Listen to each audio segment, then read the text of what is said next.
स्वागत है आप सभी का द नवाज आरी सर शो में। मैं हूं आपका दोस्त नवाज आरी सर और मेरे साथ है आज राजनीतिज्ञ और समाज सेवी एक्टिव है आजकल के समेजा साहब हमारे साथ है। सबसे पहले बहुत बहुत स्वागत है आपका। आजकल एक बयान, एक बेबाक का आवाज जो सोशल मीडिया पर बहुत चर्चित है, उस विषय पे अपन बात करेंगे और कौम की तालीम की, कौम के हालात के बारे में बात करेंगे, इस मुद्दों पे बात करेंगे और जो आपका जो वायरल बयान हुआ था उसको लेकर के भी कुछ सवाल करेंगे। लेकिन उससे पहले हम जानना चाहेंगे और हमारी ऑडियंस भी जानना चाहेगी कि आखिर के समेजा है कौन, कहाँ से? देखिए, मैं लकड़ी वाली गांव है मेरा, रामसर तहसील का, पाकिस्तान सीमा के पास में इंडिया का लास्ट गांव है। मेरा नाम वैसे कचरा खान है, जिसको मतलब लोगों ने के समेजा के नाम से, क्योंकि मुझे कई लोगों ने कहा था कि भाई कचरा खान नाम कैसे है, तो मेरा भी इंटरेस्ट था कि मेरा नाम अटपटा हो तो कोई दिक्कत नहीं है। और नाम ऐसा है कि जो आदमी एक बार सुनता है तो उसको लगता है कि यार कचरा खान नाम कैसा है, लेकिन वो भूलता कभी नहीं है ना। बिल्कुल। हाँ, ये एक मेरे खासियत है और उसको मैंने पसंद किया है। तो के समेजा के नाम से जानते हैं। और मेरा शुरुआती दौर में तो मैं इतना कोई बड़ा पढ़ा लिखा भी नहीं हूँ, ज़्यादा मेरी पढ़ाई भी नहीं है। और ये जो समय के साथ चीज़ें होती है तो कुछ अच्छे लोगों के साथ उठना बैठना हुआ, तो मैं काफ़ी चीज़ें उन लोगों से सीखी और इच्छा भी थी। तो शुरुआत में मैं गुजरात का धंधा करता था। गुजरात के धंधे के बाद में इंटरेस्ट लग गया। अशोक चांदना जी जो पूर्व मंत्री थे, वो उस टाइम के बहुत अच्छे लीडर थे, बहुत अच्छे लीडर। युवाओं के सबसे अच्छी यूथ कांग्रेस मेरी जानकारी के अंदर राजस्थान के अंदर अशोक चांदना जी के नेतृत्व में टीम, उनके साथ मेरा अच्छा लगा था। तो यूथ कांग्रेस 2020 में फिर मैं ऑरेंज हो गया। उसके बाद में मैं भी जिला कांग्रेस कमेटी बाड़मेर का महासचिव। कांग्रेस पार्टी और राजनीतिक में तो इस तरीके से हुआ। उसके साथ में हमारी यहाँ की लीडरशिप से अच्छा तालमेल था और अच्छी तरह से चलता गया। वैसे सामाजिक क्षेत्र में भी जो भी जैसा था वो चला है। जैसा कि आपने बताया कि आप एक सामान्य परिवार से ताल्लुक रखते हैं, शुरू में जब आप राजनीति में आ रहे थे और राजनीति में कदम रख रहे थे, क्या समस्या और चुनौतियों का सामना करना पड़ा? देखिए, शुरुआती तौर में चाहे पहले हो चाहे आज हो आगे भी हो जी, एक्सेप्ट राजनीति में कोई नहीं करेगा। ये बिल्कुल थॉटिक चीज, कोई एक्सेप्ट नहीं करे। आपको उसके लिए कुछ अपना विजन देना पड़ेगा और विजन को ही लोग मानेंगे। आप सोचते हैं कि भाई कोई आपको लाके या आपको बढ़ाने के लिए, आपको कुछ पद या ओहदा देने के लिए आपको समर्पण कर देगा, अच्छा आदमी देने, ये कतई भी नहीं होगा। आपको राजनीति के अंदर तो इतना ही करेंगे जितना उनको जरूरत है। ये बिल्कुल थोड़ा है, ठीक है। उसमें फिर आदमी की क्वालिटी क्या है कि आप कितना आगे कर सकते हैं। जी हाँ, ये था आपसे कुछ जुड़े हुए सवाल, आपके जीवन, जो आपने शुरुआती जीवन बताया। अब हम थोड़े सवाल जो आज के लिए लाजिम सवाल है और आजकल जिसकी वजह से आप बहुत ज़्यादा फेमस है उन चीज़ों पर, और कौम के मुतालिक कुछ सवाल आपसे करेंगे। उनमें सबसे पहला सवाल है कि मुस्लिम लीडरशिप इतनी कमज़ोर क्यों होती जा रही है? क्या कारण है? अंदरूनी जो है बंटवारा है या फिर कोई बाहर की शक्ति है?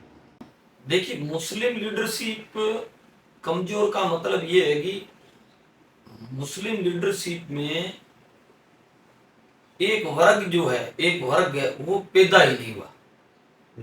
एक वर्ग ऐसा है जिसको पैदा ही मुस्लिम लीडर ने नहीं किया, लीडरशिप ने किया।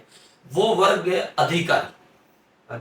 हाँ, हर समाज के अंदर आप देखोगे जो बड़े बड़े जो सक्सेसफुल समाज हुए, उसके पीछे कहीं न कहीं जो लीडरशिप है, तो एक वर्ग जो है, जो अधिकारी कर्मचारी, जो ये भी एक वर्ग है। और वो वर्ग यहाँ है ही नहीं हमारे समाज के अंदर। और जब तक वो वर्ग नहीं होगा तो कोई लीडरशिप को चैलेंज नहीं करेगा और लीडरशिप को डर भी नहीं होगा कि हमारा कुछ बिगड़ सकता है। और गलत क्या है सही क्या है वो बताने वाला भी आदमी नहीं होगा, तो वो हमारा वर्ग बिल्कुल है ही नहीं। और हमारा वर्ग वो नहीं है, उसके पीछे भी ये कारण रहा कि हमने शिक्षा के क्षेत्र में ऐसी परिस्थितियां रही कि पहले शुरुआती दौर में तो हमारे को समझ में नहीं आया, समझ आने के बाद हम उतना नहीं कर सके जो करना चाहिए था, दूसरे समाज कर रहे, और हम उसी चीजों में अटके रहे जो आज नेगेटिव चल रही है, उसी चीजों में अटके रहे। फिर हमारा समाज राजनीतिक इतनी हावी हो गई कि छोटे से लगा के बड़े के अंदर बस राजनीति के इर्द गिर्द। गांव में भी आज छोटा सा कोई व्यक्ति है तो यही सोचता है कि मैं नेता बनूं, सरपंच बनूं, डेलीगेट बनूं, या पंचायत समिति जिला परिषद बनूं, कुछ बनूं, ये बनूं, अच्छा बनूं। तो राजनीति उनको एक सस्ती चीज लगती है, और सस्ती लोकप्रियता के लिए लोगों ने जो ओरिजिनल मुख्य धारा है ना, जो शिक्षा वो छोड़ दी जी। और कुछ ऐसे लोग थे जिनको पढ़ना भी था, पढ़ाना भी चाह रहे थे, तो उनके लिए परिस्थितियां अनुकूल नहीं थी। और इस वजह से हमारी लीडरशिप, जो अधिकारी, जो अफसर लोग थे वो पैदा ही नहीं हुए, और इसकी वजह से हमारी लीडरशिप को सही रास्ता दिखाने वाला आदमी था ही नहीं, इसलिए लीडरशिप कमजोर है। और सवाल आता है कि नवयुवक जो युवा है आजकल के, वो राजनीति से काफी दूर है, और उसके पीछे क्या कारण हो सकता है? पैसों की तंगी है, या तालीम है, या फिर समाज है, क्या देखते हैं आप? देखिए, किसी भी चीज का बदलाव, क्रांति जब आती है जब आप कुछ आपके अंदर विजन होगा तो आगे, और विजन शिक्षा के बिना नहीं आएगा। इनकलाब किसी चीज का लाना है और इनकलाब होना है, इनकलाब करना है, तो आपको एक बार किसी भी चीज में विद्रोह करना पड़ेगा। आप हिस्ट्री देख लोगे, जितने भी इनकलाब आए उसके पीछे विद्रोह है। इस दुनिया के अंदर जितने इनकलाब आए हैं उनके पीछे एक विद्रोह है, और विद्रोह जो एक पॉजिटिव, सकारात्मक और सही नियत से होता है, तो उसके पीछे लोग भी जुड़ेंगे और इनकलाब आएगा। तो हम लोग राजनीतिक में क्यों नहीं आते हैं, क्यों आना चाहिए, उसके पीछे हमारा विजन क्लियर ही नहीं है। आप किसी चीज का विद्रोह जैसे एजुकेशन को लेके करोगे तो लोग आपसे जुड़ेंगे, और सच्चाई पर होंगे तो आपका इनकलाब आएगा, तो नई लीडरशिप भी पैदा होगी। आपको मैं आज की तारीख में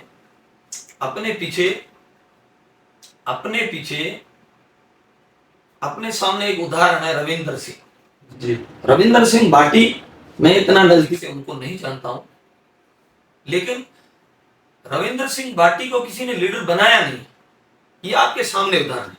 बिल्कुल।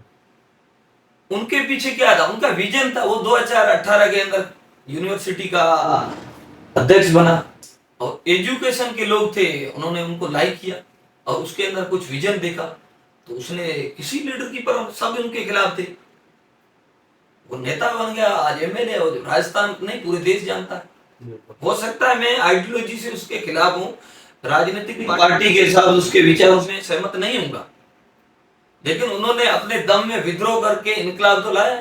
बिल्कुल। अब समाज नहीं देता। आज भी मैं कहता हूं, चाहे सरकार उनके पक्ष में हो, खिलाफ हो, लेकिन उनका समाज, उनकी नई पीढ़ी और पढ़े लिखे लोग उनको लाइक करते हैं। वो उसने वाकई दम है, वो चीज माननी पड़ेगी, चाहे कितना भी कोई उसका विरोधी क्यों, सच्चाई को छुपाना नहीं चाहिए। तो वो एक आपके सामने उदाहरण। एक और सवाल आता है, बड़ा अहम सवाल है ये, कि हमारे यहाँ खास करके सिंधी मुस्लिम कौम के अंदर कुछ परिवारों के अलावा बहुत कम नेता देखने को मिलते हैं, चुनिंदा परिवार। क्या आपको लगता है कि हमारे यहाँ परिवारवाद को ज्यादा तवज्जो दिया जाता है? देखिए, इसका भी जवाब यही है कि जब तक हम लोग खुद नई लीडरशिप डेवलप करने के लिए नए लोग हमारे सामने नहीं आएंगे और बात को समाज के सामने खुलकर नहीं रखेंगे, तो लोग विश्वास नहीं करेंगे। यही तो उदाहरण है ना, यही उदाहरण है ना कि भाई रविंद्र सिंह भाटी का परिवार कोई राजनीति में थोड़ा ही था, क्यों आया, ये सच्चाई है। हमारे परिवार, देखो, परिवारवाद के अच्छी क्वालिटी हो तो परिवार का सदस्य राजनीति नहीं करे ये कोई गुनाह थोड़ा ही है। परिवार का आदमी राजनीति कर सकता है, लेकिन उसके अंदर भी विजन होना चाहिए। ऐसा नहीं है कि भाई मैं हूं तो मेरा बेटा करे, उसके अंदर क्वालिटी हो तो करे। राजनीति सब करते हैं, सबके परिवार करते हैं, ये कोई गुनाह नहीं है, लेकिन उसके अंदर क्वालिटी होनी चाहिए। उसकी नीयत क्या है, उसकी सोच की है, उसका विजन क्या है, समाज के लिए वो नया क्या करना चाहता है। जो लोग पहले जमाने के लीडर थे, पहले जमाने के लीडर थे जो जिस हिसाब से काम करते थे, उसी तरज पे हम चलेंगे तो ये लोग नहीं स्वीकारेंगे, क्योंकि उस जमाने में जरूरतें भी ऐसी थी, जरूरतें और सोच ऐसी थी, उस हिसाब से चले। आज जो नई पीढ़ी है, नया युवा है, वो नई चीज देखना चाहता है। आज की जरूरत क्या है, कल क्या था, कोई नहीं सोच रहा। मैं आपको एक और चीज बताना चाहता हूं, अपने समाज के अंदर या दूसरे समाजों ने पिछले राजनीतिक में बदलाव आया है, आपको ये सोचने जैसी चीज है।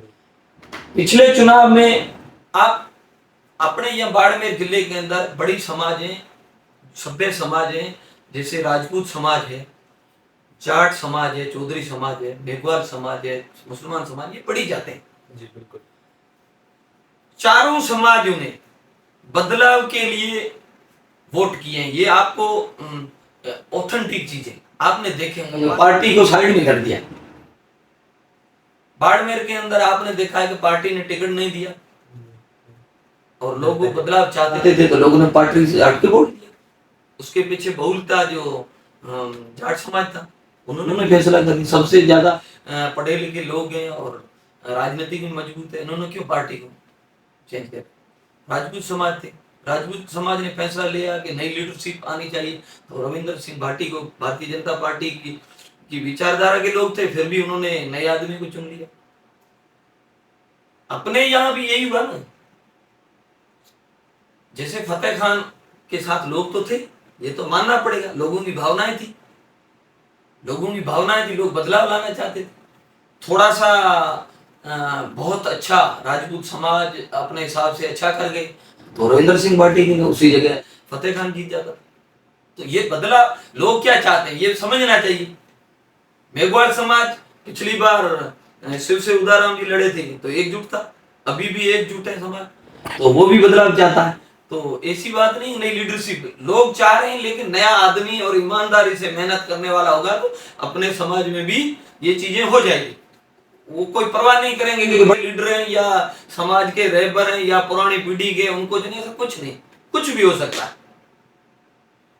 बिल्कुल कि ऐसे राजनीति से थोड़ा सा हटकर, क्योंकि राजनीति के अंदर अगर बात की जाए तो अगर शुरुआत करने के बाद जनता करने वाली, और जनता एजुकेटेड होनी बहुत जरूरी है आज के लिए। इसी एजुकेटेड और शिक्षा से जुड़ा हुआ सवाल है कि सिंधी मुसलमान जो रोजगार और शिक्षा तालीम के अंदर इतना पीछे क्यों? देखिए उसके पीछे बहुत से कारण है, बहुत से कारण है। अपन किसी का विरोध करेंगे ना तो कर सकते हैं, वो अलग चीज है, लेकिन उसके दो पहलू। सबसे बड़ा कारण जो बहुत समझने जैसा है, अपने अपने सिंधी समाज सबसे ज्यादा बाड़मेर जैसलमेर सीमा क्षेत्र में रहता है जी। पार्टिसिपेंट के पास में, हमारे पास कोई स्रोत नहीं था रोजगार का। जब देश आजाद होने के बाद हमारे पास, हम मवेशी के साथ और खेती के साथ काम करने वाले लोग थे। सबसे बड़ी उस टाइम समस्या थी हमारे को जीना कैसे, उसका अभाव। हमारे पास पानी की समस्या थी। 1990 तक जो ये बॉर्डर सीमा क्षेत्र का फिनिशिंग हुई, तारबंदी होने के बाद लोगों में समझ आई हमारे को इस इलाके, इस देश के अंदर, इस व्यवस्था के अंदर रहना है, और इस व्यवस्था के अंदर रहना तो हमें शिक्षा प्राप्त करनी है, दूसरे समाजों की नकल की। तो बहुत टाइम हमारा जीने के लिए चला गया, कैसे जिंदगी जीनी है।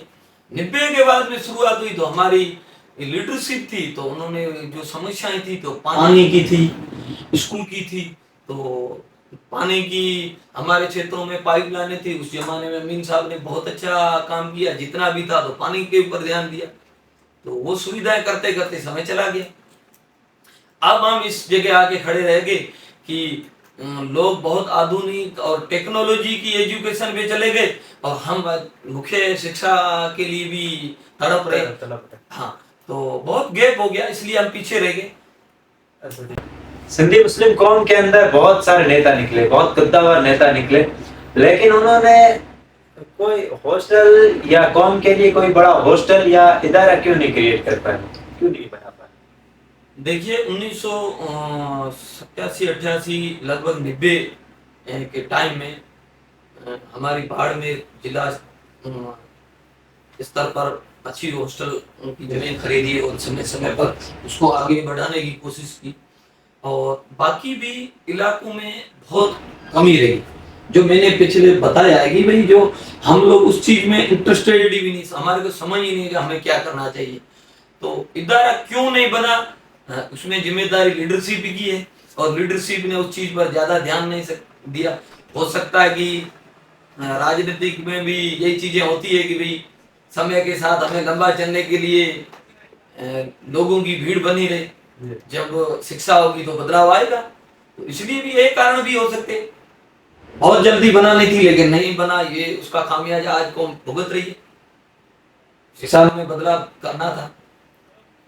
एक और सवाल आता है कि ये तो कौम के इदारे नहीं, लेकिन कई जगह इदारे हैं, ऐसे सुविधाएं हैं, सरकारी सुविधाएं, लेकिन हमारी कौम के जो बच्चे हैं वो आजकल शिक्षा से बहुत दूर है। आज इस सिचुएशन में भी शिक्षा से दूर है, क्या कारण हो सकता है? देखिए उसके पीछे भी मेरी समझ के हिसाब से मैं राजनीतिक के जिम्मेदार लोगों और समाज के जिम्मेदार लोगों को मैं जिम्मेदार ठहराना चाहता हूँ, क्योंकि कुछ ऐसी चीजें पैदा करते हुए जो युवाओं को कहीं न कहीं शिक्षा से भटका देती है।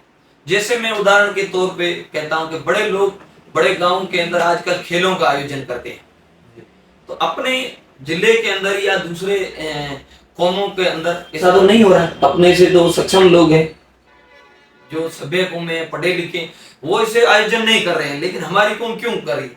उसको प्रोत्साहन कौन दे रहा है? उनको आगे कौन बढ़ा रहा है? उनके उद्घाटन समापन कौन करा रहा है?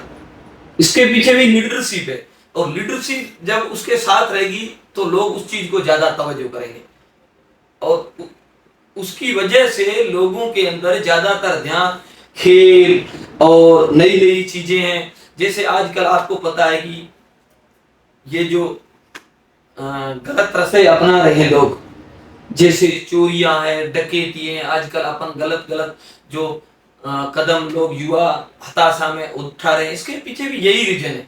रोजगार की कमी, अशिक्षा, और बहुत जल्दी पैसों की लालच, और ये सोशल मीडिया को देख के पैसे वाला बनना या चमक दमक इस दुनिया में, तो वो चीजों की वजह से लोग आजकल गलत कदम उठा रहे हैं, और गलत कदम की वजह से शिक्षा छूटती जा रही है। और शिक्षा छूटने की वजह से सबसे पहले उस चीज को हमारी कौम एक्सेप्ट कर दी है, और उन चीजों को रोकने के लिए हमारे समाज के जिम्मेदार लोग और लीडरशिप उन चीजों को रोके। खुद को मना करनी चाहिए, हम ऐसा आयोजन का आपका सहयोग नहीं करेंगे। जैसे एक कोई खेल गांव के अंदर क्रिकेट वॉलीबॉल का टूर्नामेंट हम लोग कराते हैं, तो उसके पीछे कितने लोग जो अपना कारोबार धंधा छोड़ के खेल देखने आते हैं, मोटरसाइकिल गाड़ियों में डीजल पेट्रोल जलाते हैं, और 10-15 दिन उसका कितना खर्चा होता है, कितना समय बर्बाद होता है, उसका कोई विरोध नहीं करता। आज मैं उसको मना करूंगा तो लगेगा कि ये क्यों विरोध कर रहा है। मैं खेल के खिलाफ नहीं हूं, लेकिन उनको प्रोत्साहन देते हैं लोग, उनको जो आप आयोजन समापन करते हो तो उनको नसीहत ये करो, भाई ये गलत कर रहे हैं, आप इतने पैसे हॉस्टल पे खर्च कर दो। पिछले साल हमारे गागरिया के अंदर हॉस्टल के अंदर आयोजन हुआ, वॉलीबॉल का हुआ, इसी मैदान के अंदर कम से कम उस आयोजन के अंदर 10 से 15 लाख खर्च हुई। वही पैसा जो हमारे जिम्मेदार लोग कहते कि भाई इस हॉस्टल में लगा लो, तो आज हॉस्टल बन जाती, हॉस्टल का चंदा इकट्ठा हो जाता। तो वो चीज करने के लिए कोई प्रोत्साहित या नई बात बताते ही नहीं, फिर युवा गलत रास्ते पर जाएगा। जो दिशा निर्देश भाई किसी भी परिवार के अंदर, घर के अंदर, समाज के अंदर आदमी उसको संस्कार और सलाह नहीं देगा, जो माँ बाप भी अपने बच्चों को सलाह नहीं देगा, तो वो गलत रास्ते पर जाएंगे, स्वाभाविक है। तो यही कारण है, यह शिक्षा का यही कारण है, क्योंकि हम इन चीजों में ज्यादा ध्यान दे रहे हैं। बिल्कुल, ये सवाल थे कुछ, और बड़ा सटीक जवाब दिया। कहीं ना कहीं इन बातों से बड़ी कौम को अच्छा मैसेज जाएगा। लेकिन एक और सवाल, ये सवाल यह है कि आप अपनी एक बेबाक स्पीच की वजह से हाल ही में मुस्लिम प्रतिभा सम्मान समारोह हुआ था, जिसमें एक आपका बयान बड़ा वायरल हुआ था, बाड़मेर और जैसलमेर में खूब ज्यादा शेयर हुआ था। उस बयान में आपने कौम के जो लीडर थे उनके सामने जब उनके बारे में और कहा, तो उसके पीछे क्या कारण था? देखिए, आदमी को अपना ईमान बचाना चाहिए। कुछ हद तक मैं भी राजनीतिक लोगों के साथ में रहा और अभी भी हूँ, राजनीति से जुड़ा हूँ, लेकिन मुझे भी लगा कि हमारे समाज की नई पीढ़ी के लोग हैं, पढ़े लिखे लोग हैं, जैसे हमारे अभी अपने समाज के अंदर गफूर साहब हैं, हाजी फतेह मोहम्मद है, शेर मोहम्मद है, तो ये सब एजुकेटेड लोग हैं। और जब समाज के सारे लोग रूबरू बैठे हैं, बात जब समाज की आनी है, समाज की करनी है, तो हमें क्यों नहीं सच्चाई करनी चाहिए। जब हम लीडर किसको मानते हैं, लीडर का मतलब आगेवान जो होता है, जो हमारे सुख दुख में, हमारे भविष्य के अंदर हमारा सहयोग करने वाला होना चाहिए। तो वहां जब शिक्षा का केंद्र था और शिक्षा की बात थी, तो मैंने सच्चाई बयान की। मेरा जमीर नहीं मानता था कि मैं कोई चापलूसी करूं। देखो, राजनीति के अंदर आजकल, पहले भी नहीं इतना था जितना आज है। हर आदमी देखता है कि मैं किसी मेरे नेता को खुश रखूं, और खुश रखने के लिए आदमी को चापलूसी करनी पड़ती है। तो उस जगह मेरा जमीर नहीं माना कि मुझे चापलूसी करनी। मुझे कोई फर्क नहीं पड़ता कि गफूर अहमद नाराज हो जाएगा, शेर मोहम्मद नाराज हो जाएगा, फतेह मोहम्मद नाराज होगा, कोई फर्क नहीं पड़ता। मैंने समाज के लिए और सच्चाई के लिए और ईमानदारी से बात बताई है, वो सच्चाई है। सच्चाई, जब 10-15 साल हो गए, ये तीनों हमारे समाज के लीडर हैं, तीनों लोग आज विधानसभा की तैयारी कर रहे हैं, चुनाव लड़ने की, एमएलए बनने की। आपके पास विजन क्या है? लोग आपको वोट क्यों दे? लोग आपको वोट क्यों दे? लोग वोट ऐसे थोड़ी आप देंगे। जो जमाना था कि हादी साहब का लड़का है तो यार इनको दे दो, हादी साहब का अच्छा लड़का हो इनको दे दो, अमीन साहब का लड़का शेर मोहम्मद है ये दे दो, फतेह खान है अच्छा आदमी है, संजीदा आदमी है, तो इनको वोट, ऐसे लोग नहीं देंगे। पिछले चुनाव में जो मैंने आपको कहा है कि जो समाजों ने बदलाव किया है, लोग चाहते क्या है। मेरे पिछले बयान में लोगों ने बहुत सराहा और लोगों ने वो स्वीकारा है। वो मेरी भावना नहीं थी खुद की, वो लोगों की भावना थी। लोग ये चाहते हैं, और मैंने एक जरिया बन के लोगों की भावना को समाज के लीडरों के सामने पेश किया। और वो पेश इसलिए किया है, मैंने वो तो भावनाएं जानी है, लेकिन एक चीज मैं अभी भी उनको कहना चाहता हूं आपके माध्यम से, ये लोग अपना विजन क्लियर नहीं करेंगे और बदलाव करने की कोशिश नहीं करेंगे और लोगों की भावनाएं नहीं जानेंगे, तो लोग जल्दी ही बड़ा विद्रोह करेंगे, और विद्रोह होगा तो ये लोग पब्लिक इनको छोड़ देगी। कोई जरूरी नहीं है, ये गलत फहमी में है कि भी लोग हमारे सामने हमारे साथ जुड़े रहेंगे और हमारे साथ रहेंगे, ऐसा कुछ नहीं होगा। लोग नई चीज को पैदा करें और नया कोई अच्छा आदमी और अच्छा विजन लेके आए तो लोग उनके साथ चले जाएंगे और नई लीडरशिप आ जाएगी, उसमें देर नहीं लगेगी। ये मैं बिल्कुल स्पष्ट आपके माध्यम से कहना चाहता हूँ। सिंधी मुस्लिम कौम के जो नेता हैं उनमें आपसी फूट है, ये फूट आखिर पड़ी क्यों और इससे कौम को क्या नुकसान हुआ? देखिए, इसके पीछे भी एक राजनीतिक कारण है। राजनीतिक में पहले भी अब्दुल हादी साहब, अमीन साहब, फकीर गाजी साहब, ये सब लीडर थे और ये भी राजनीति करते थे। कभी कभी उनके भी मतभेद हुआ करते होंगे और चलते भी रहे, लेकिन इतना बड़ा जो इस बार हुआ है, इतना पहले कभी नहीं हुआ। इसके पीछे ये है कि जब कुछ चीजें हमारी गलतियां होती है तो उसका खामियाजा भुगतना पड़ता है। देखो, इसमें मैं ऐसा भी कह सकता हूं कि 2018 का चुनाव था, मेरी समझ के हिसाब से अमीन साहब की उम्र 80 साल की थी और अमीन साहब को चुनाव नहीं लड़ना चाहिए था। उसकी जगह भले ही अपने लड़के शेर मोहम्मद को लड़ाते तो आज ये जो परिस्थिति है ये नहीं खड़ी थी। वो उस टाइम भी उनके सलाहकार और समझदार लोगों ने इनको सलाह अमीन साहब को दी थी और उस टाइम ये इतना बड़ा नहीं था और हमारी शिव विधानसभा के अंदर उस टाइम अच्छा माहौल था और शेर मोहम्मद जीत जाते। तो आज ये चीजें पैदा नहीं होती।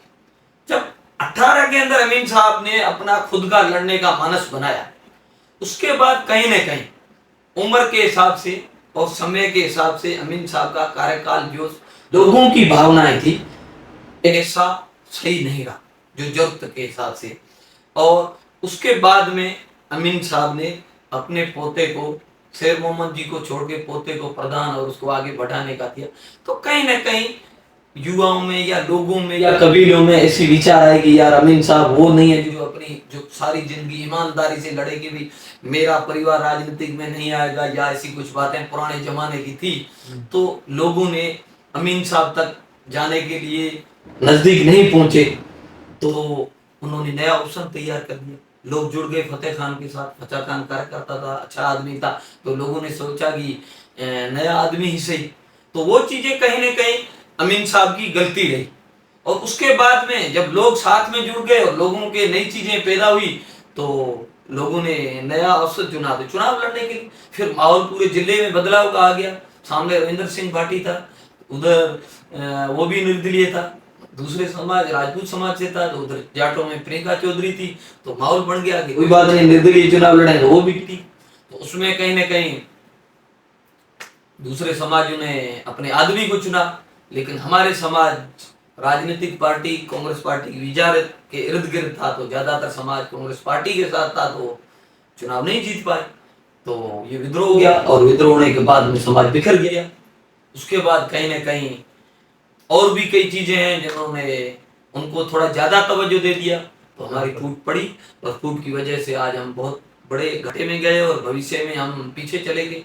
उसका खामियाजा आज कई जगह हम भुगत रहे हैं। राजनीतिक, सामाजिक और हर क्षेत्र में हमारे को घाटा है। भविष्य की लीडरशिप वो सब, इसका खामियाजा आने वाली पीढ़ियां भुगतेगी। तो इसमें सवाल ये पैदा होता है कि क्या ये जो बड़े जो नेता है, कौम के रहबर हैं, क्या वो एक जाजम पर भविष्य में आएंगे? और आएंगे तो उसके लिए क्या करना पड़ेगा? देखिए आएंगे, उसमें नो डाउट आएंगे, आना पड़ेगा।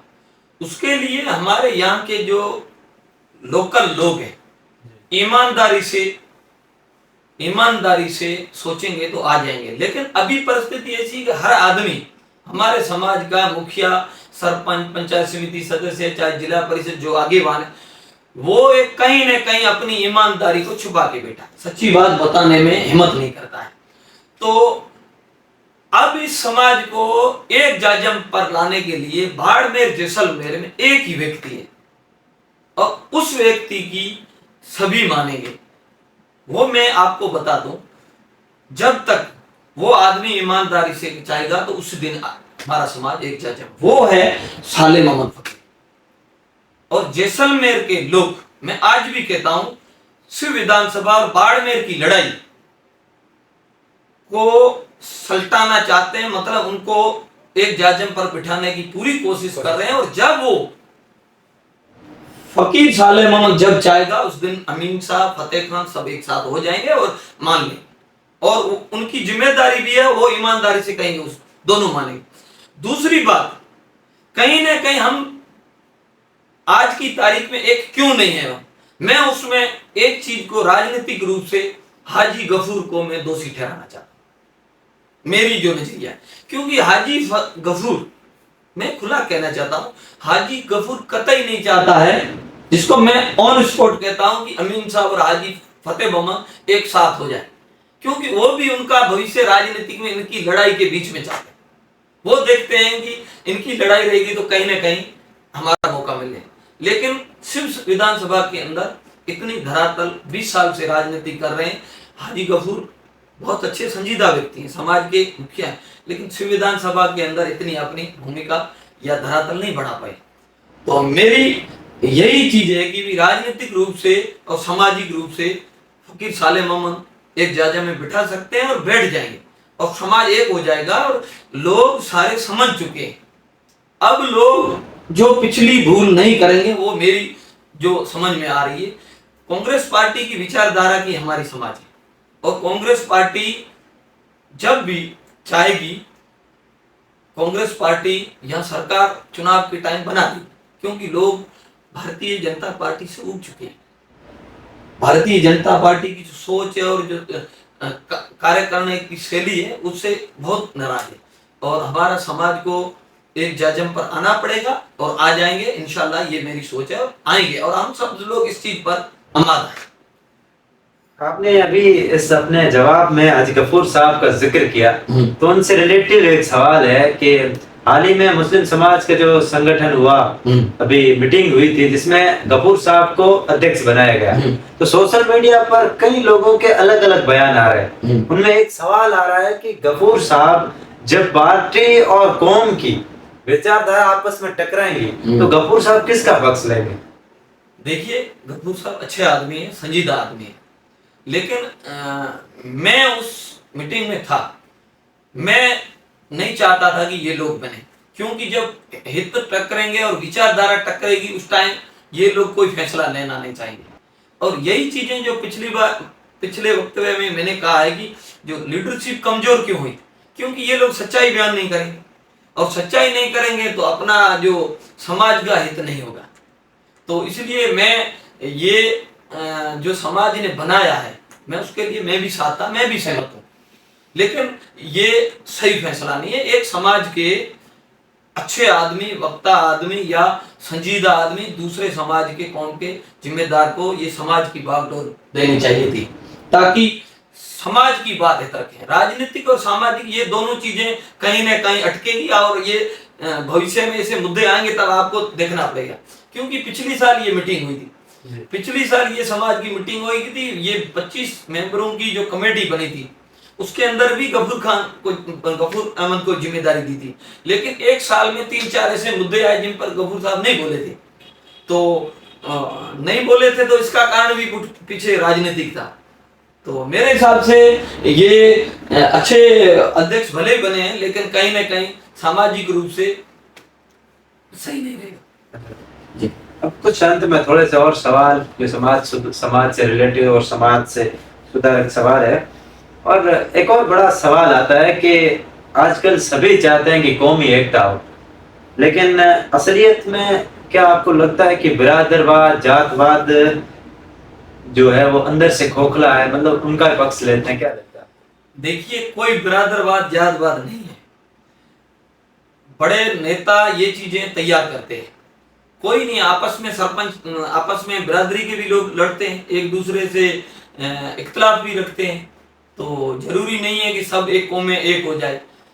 हम क्या है कि हम लोग आज तक भी नेताओं के इशारे पर या उनकी सोच के इर्द गिर्द रहते हैं।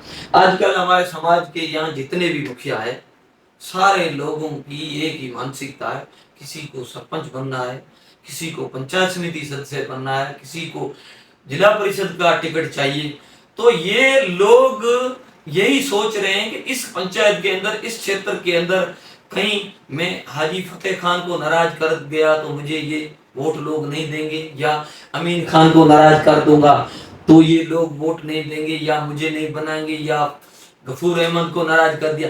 तो ये अभी जो चल रहा है ये सारा अपना ईमान को है ना, ईमान को कमजोर करने का, और ये नेताओं के राजी खुशी और चापलूसी में लोग लगे हुए, इसलिए ये चीजें चल रही है। बाकी कोई बिरादरी का ऐसा कुछ नहीं है, ऐसा कुछ नहीं है, आपस में लड़ते हैं, करते हैं। सिंधी मुस्लिम समाज के अंदर बहुत सारी कुरीतियां जड़ पकड़ रही है, उन्हें मिटाने के लिए क्या प्रयास करने चाहिए? देखिए, सबसे पहले इन कुरीतियों मिटाने के लिए बड़े लोग हैं जो यहाँ अपने समझदार, एजुकेटेड या फिर राजनीतिक लीडरशिप वाले लोग हैं, अपने परिवारों से, अपने गांव से, अपनी बिरादरी से ये कुरीति मिटाने की पहल करें। जैसे जिम्मेदार आदमी है, गांव का मुखिया आदमी है, पहले ओसर या बड़ा खर्चा या शाही शादी ये नहीं करेगा तो गरीब आदमी भी नहीं करेगा। जब वो लोग करते हैं तो गरीब आदमी की मजबूरी बन जाती है कि भाई मेरे बाप के पीछे मुझे ओसर करना, वो लोग कहेंगे कि भाई ये गरीब था इसलिए नहीं किया। तो यही लोग हैं जो ऐसे रिवाजों को नहीं निकालते। अपने इलाके के अंदर काफी जिम्मेदार लोगों ने, जैसे बड़े लोग थे, उन्होंने शाही शादियां की पिछले 5-7 साल में। अब बाकी वाले इधर उधर जो घूमते हैं वही देखेंगे हम भी। आज बड़ा ट्रेंड यही चला रखा है कि छोटी सी दावत तो मेरे घर कौन सा नेता आता है, कोई हाजी शेर मोहम्मद को मंगा दिया कि आपको आना पड़ेगा, तो दूसरे वो 2,000 रुपये का डीजल जला के वहां पहुंच जाता है, तो दूसरा सामने वाला दूसरी दावत करता है कि मुझे फतेह मामन चाहिए, तीसरा कहता है गफूर रहमान चाहिए, मेरे घर आ गया। तो वो खुद को बड़ा करने के लिए और नई नई चीजें पैदा करने के लिए ये चीजें करते हैं। ये तो नेताओं को समझना चाहिए कि भाई आप क्यों जाते हो भाई 2,000 रुपये का डीजल जला के, क्या काम है। मैं नहीं आ सका था छोटी छोटी दावतों पे आना किसी को खुश करने के लिए, ये कुरीति है, ये रिवाज है, नई चीजें। सिंधी मुस्लिम अपनी लीडरशिप को मजबूत करने के लिए नेताओं को क्या करना चाहिए और हमें जनता को क्या करना चाहिए, क्या कदम उठाने चाहिए, आपकी क्या राय है? देखिए मेरी तो राय ये है, यहाँ इस इलाके के जितने मुखिया है अपने इस बाड़मेर जिले के अंदर, बाड़मेर जैसलमेर के अंदर पोखरण और शिव विधानसभा मुसलमानों की विधानसभा सीटें, और फैक्ट चीज है कि ज्यादा आजकल राजनीतिक जातिवादी हो गई, जाति के आधार पर फैसले होते हैं। जैसे शिव विधानसभा में कांग्रेस पार्टी मुसलमान को टिकट क्यों दी थी, क्योंकि ज्यादा वोट माइनॉरिटी के हैं, तो जाति आधारित राजनीति होती है। तो यहाँ के समाज के जिम्मेदार लोग हैं, उनको बैठ के तय करना चाहिए कि भाई हम आपके साथ नहीं जाएंगे, कोई भी हम कांग्रेस विचारधारा के आइडियोलॉजी के लोग हैं, जो पार्टी जिसको टिकट देगी तो हम उनके साथ जाएंगे। पिछली बार क्या हुआ, पिछली बार दिन को एक के साथ होते थे, रात को एक के साथ होते थे कि हम आपके साथ हैं। कभी अमीन साहब के पास वही लोग जाते थे जो कहते थे कि नहीं नहीं हम आपके साथ हैं, आप टिकट लाओ, वही लोग आते थे फतेह खान को, नहीं नहीं आप जाओ उसके साथ थे। ये लड़ाई का मुख्य कारण भी यही रहा था, हम जैसे लोगों ने ये चीजें पैदा की थी। उसके पीछे भी खुद का स्वार्थ था, ऐसा नहीं था। जो लोग नए लोग बदलाव चाहते थे, लेकिन कुछ लोग जो जिम्मेदार लोग थे उनको तो सिर्फ अपनी चीजें थी, और इन चीजों की वजह से हुआ। यही लोग आज ईमानदारी से बैठ के तय कर देंगे कि भाई देखो हम लोग विरोध पैदा नहीं करना चाहते हैं और समाज इसमें बंटवारा बंट रहा है। कई चीजें ऐसे कि आज जैसे मैं फतेह खान को दावत दे रहा हूं तो कोई मेरे सामने वाला विरोधी है, तो अमीन साहब को दावत दे रहा है, तो ये विरोध पैदा कौन, हम ही कर रहे हैं। या तो हम बुलाए, नहीं बुलाए तो दोनों को बुलाए, सबको बुलाए। तो इसी वजह से हमारी समाज का है, और हम लोग सब चाहेंगे तो अभी समय पड़ा है, इसमें अच्छा हो जाएगा, सब सही हो जाएगा, सबको समझ आ जाए। तो बहुत बहुत शुक्रिया हमारे साथ जुड़ने के लिए, हमारे शो में आने के लिए, आपने अपना कीमती वक्त निकाला। ठीक है समझे साहब, शुक्रिया। तो मिलते हैं किसी और वीडियो में किसी और गेस्ट के साथ, तब तक हमें दीजिए इजाजत।